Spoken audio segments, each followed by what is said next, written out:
Hi guys, sa araw pala ng Sabado ngayon. Nasimulan natin ang araw sa pagtututbrush.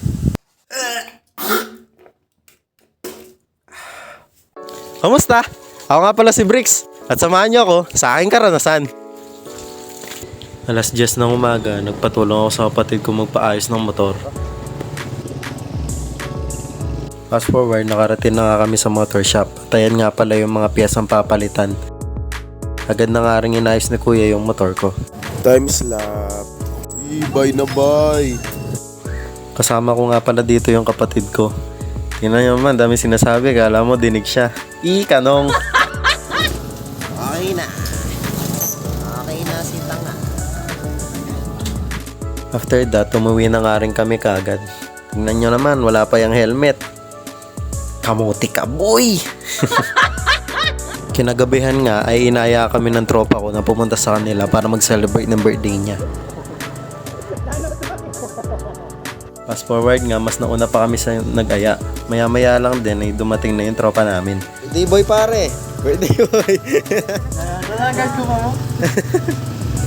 Sa part nga na to, bumili na kami ng mapufood trip namin.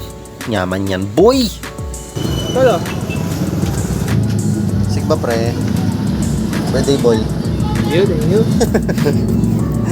Pagkatapos nga namin bumili, bumalik na din kami kaagad. Pag pinuskinikin na mamo pre matda ka. Pagbalik nga namin sa bahay ng tropa ay kumain na din kami kaagad. Kanya pre, ay nabalo. Kuwapin niya ako balo ko. Kiber dito. Basta sigurado ko. After nga kumain ay nagkwentuhan na nga lang kami. Maya-maya ay nagpaalam na din kami umuwi. Kiber di man. Thank you tol. Mira kayo tol. Asin. Ngayon pre. Ay, pisya tayo niya tol. Ano ako kahit kalibugan ko, kalibugan. Mga libog.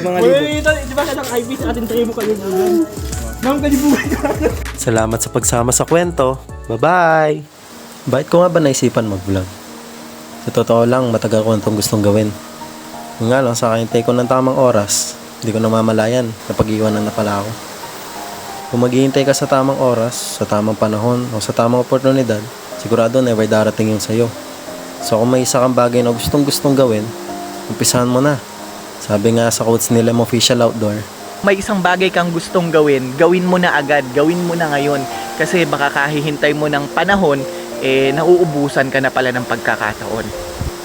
yun lang. Sana samahan niyo ako sa journey ko na to. Salamat!